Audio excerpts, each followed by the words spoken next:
আসসালামু আলাইকুম। আজকে আমরা আমাদের এই সকল ট্যাঙ্কের পানিগুলো ক্লিন করব। সো দেখেন কিভাবে পানিগুলো ক্লিন করতেছি এবং কেমনে কি করতেছি না করতেছি। সো এখানে আমরা সকাল পাইপ লাগাই দিছি। আজকে আমাদের অনেকগুলো ট্যাঙ্ক ক্লিন করতে হবে। এখানে ডামু যাই গাপিগুলো ধরে আবার এখানে সাথে ওই ট্যাঙ্কটা ক্লিন করতে হবে। এই সকল কামগুলো আছে। সো এইভাবে করতেছি। সো এই ট্যাঙ্কটাকে মোটামুটি ক্লিন করে ফেলছি। আর আমি মোটামুটি এতদিন বিজি ছিলাম মোটামুটি জ্বর ঠান্ডার কারণে মানে ভিডিও দিতে পারতেছিলাম না আপনাদেরকে। ঠিক আছে, সো আমি এখন মোটামুটি সুস্থ আছি আর আপনাদেরকে রেগুলারই ভিডিও দেওয়ার চেষ্টা করব।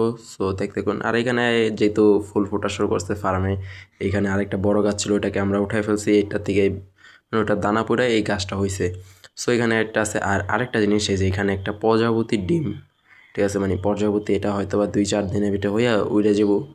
সো এটা যদি দেখানো যায় তা দেখাবো আপনাদেরকে যে প্রজাপতিটা হয়েছে আবার আসে বিষয়।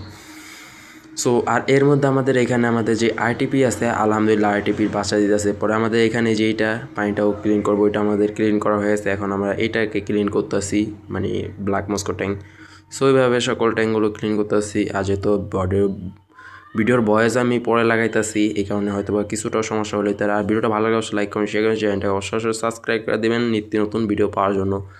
সো এখান দিয়ে আমরা ডামো জায়গা আপনি ধরবো। আর আমাদের সকল পানিগুলো নিচের কলের থেকে চাবায় আনা লাগবে, মানে আজকে প্রচুর পরিমাণে কাজ করতে হবে। সো ফাইনালি আমাদের ডামো মানে আরটিপির বাচ্চাগুলো যদি দেখাইতে পারি তাহলে আপনারা বুঝতে পারবেন। এখানে মূলত আমাদের দুই পত্তনের, আজকের এক পত্তন আছে আর আগের এক পত্তন, মানে 2 পত্তনের বাচ্চা আর প্লাস এদের ব্রুট এখানে আছে।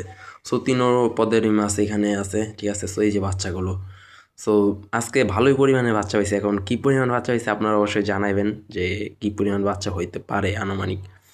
সো এই হচ্ছে মোটামুটি ভিডিও। সো জানি না ভিডিও গুছায় বলতে পারতেছি না, যেহেতু অনেক দিন যাবৎ ভিডিও আপলোড করি না।